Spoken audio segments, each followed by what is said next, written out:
La parole est à Monsieur Meyer Habib pour le groupe Les Républicains.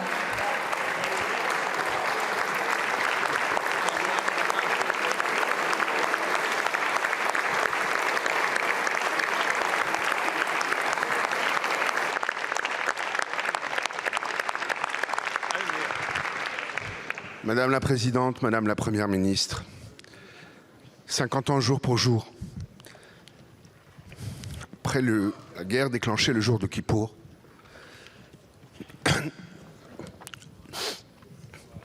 nous venons de vivre le 11 septembre de l'État juif.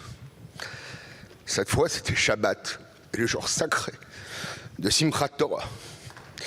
La barbarie islamiste a frappé des femmes, des enfants, des bébés, des vieillards, des familles entières décimées, des femmes violées, des corps mutilés, filmés, exhibés, devant une foule galvanisée par la haine du juif.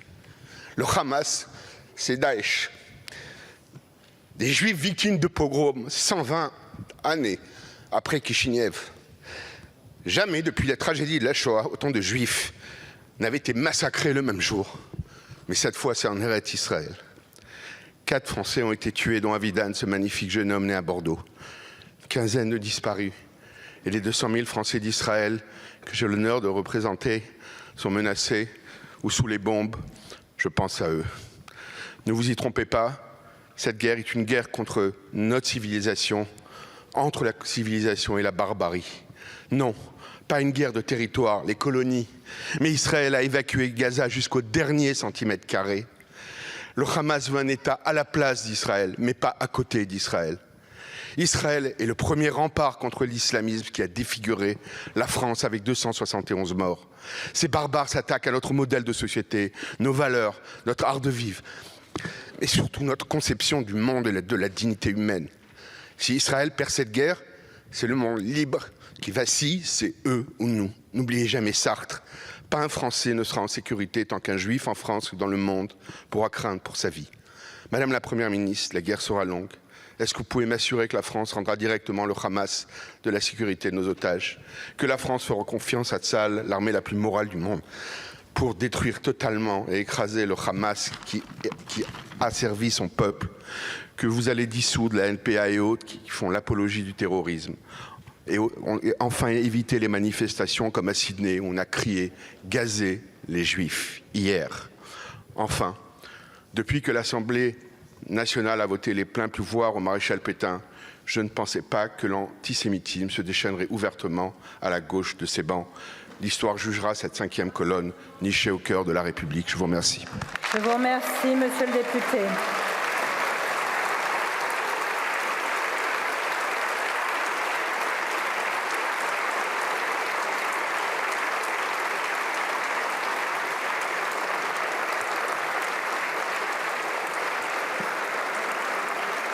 Monsieur Habib, représentant les Français qui vivent en Israël, il m'a semblé normal de lui laisser le temps de s'exprimer complètement. Merci. Madame la Première ministre. Merci Madame la Présidente, Mesdames et Messieurs les députés, Monsieur le député Meyer Habib.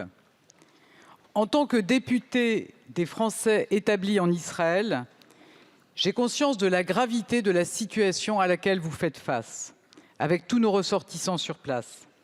Je sais que vous êtes en lien permanent avec eux et je veux vous remercier pour votre engagement. Une nouvelle fois, je veux dire à nos ressortissants qu'ils peuvent compter sur le plein soutien du gouvernement. Je l'ai dit, la première chose qui nous vient à l'esprit, c'est l'horreur. L'horreur du terrorisme, l'horreur des témoignages, l'horreur face à des hommes, des femmes, des enfants massacrés. Des hommes, des femmes et des enfants enlevés, dont des fillettes de 4 ans. Le Hamas, groupe terroriste, a agi pour terroriser la population israélienne. Face à ces drames, nous sommes aux côtés d'Israël et du peuple israélien. Israël a droit à la sécurité, droit de se défendre. Rien ne peut excuser le terrorisme. Sur les otages, le président de la République a été très clair. Il a dénoncé un chantage odieux et insupportable du Hamas. Nous le condamnons avec la plus grande fermeté. Enfin, monsieur le député, vous connaissez mon engagement et celui de mon gouvernement dans la lutte contre l'antisémitisme. Aucune ambiguïté n'est possible. J'ai déjà eu l'occasion de le dire. Aucun acte ou propos antisémite n'est acceptable.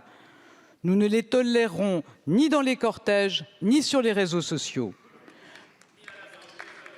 Et je veux rassurer tous les Juifs de France, nous les protégeons. C'est l'engagement du gouvernement, c'est le devoir de la République. Je vous remercie. Je vous remercie, Madame la Première ministre.